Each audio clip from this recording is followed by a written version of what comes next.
Fireweeds in the wind. Once the fire was over, the gray soot cooled, and the orange and red of the embers faded into the sky like the flicker of fireflies on an Illinois evening in July.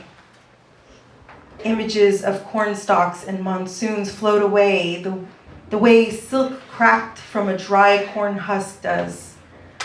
But Alaska holds memories of my father's strong brow and the overhanging cliffs, the sweat from his forehead streaming over his supraorbital ridge, with the melting glaciers over precious rocks, threats of an avalanche to the golden pools surrounding the chamber of his eyes, his nose sloping down to his broad mustache-covered lips.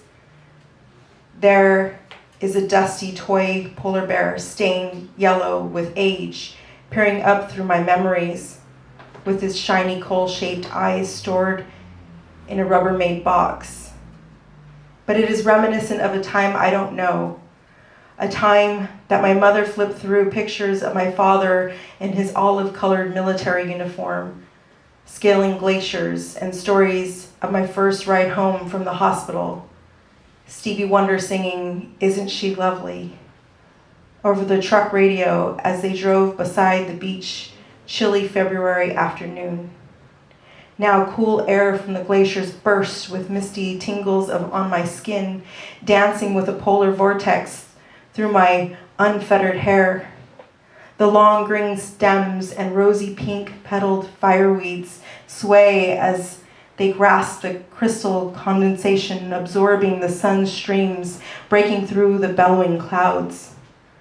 While winter grasps August sun-filled nights and straggling Canadian geese migrate, giant bees spin their wings around paling pink fireweeds, like storytellers in deep-seated time capsules awaiting the next purge. The season of summer is short but abundant, with fishermen and fisherwomen in wading pants and long-sleeve shirts, catching sockeye in daylight. In California, everyone is rushing on the 10, the 210, the 60, and intersections of time to make more time. But in Alaska, they have all the extra time people in traffic jams search for. But here they close shops by 5 and their eyes shut while the sun is still up at 11, and a vortex of winter becomes polarized. Icebergs become glacial silt, and gray cracked mud releases permafrost because of that thing Americans refuse to call global warming.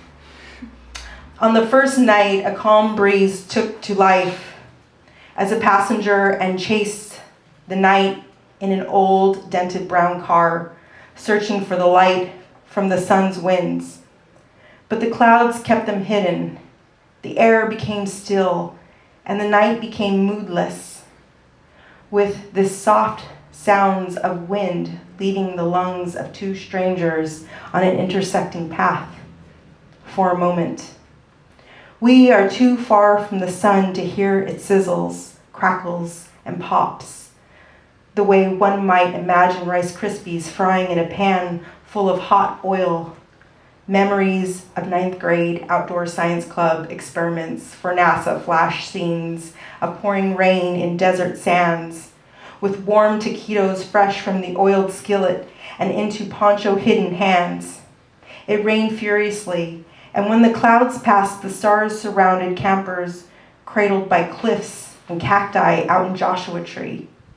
When the sun rose, we pulled out our equipment that we soldered chips and electric wire onto green boards.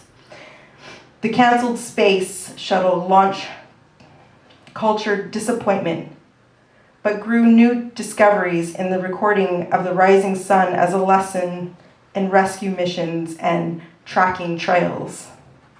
Now here I am on an open highway chasing an aurora borealis with melting snow streaming down mountain edges, like chasing the ends of rainbows with my mom in her car down suburban valley roads. I wondered if it was ever possible to see either. I wasn't disappointed by either adventure when I didn't get to find what I was looking for. Some things were never meant to be. I knew that I would eventually see the northern lights, just like I once rode through the end of, or the beginning of a double rainbow. It was vibrant and clear through the dust of the red canyons where the Hopi people lived, even after letting go of my daughter, knowing she was planning on leaving me forever. I cried while the remaining particles of my heart both fell to my feet and lifted towards the sky. I don't know what was to become of me then.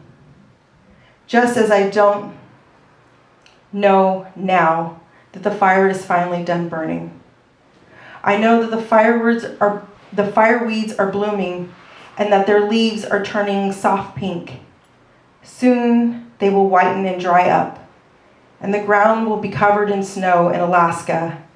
As for me, the flowers are vibrant in my memories, and I feel myself being pulled in many directions, but I hear the wind calling me towards the sun.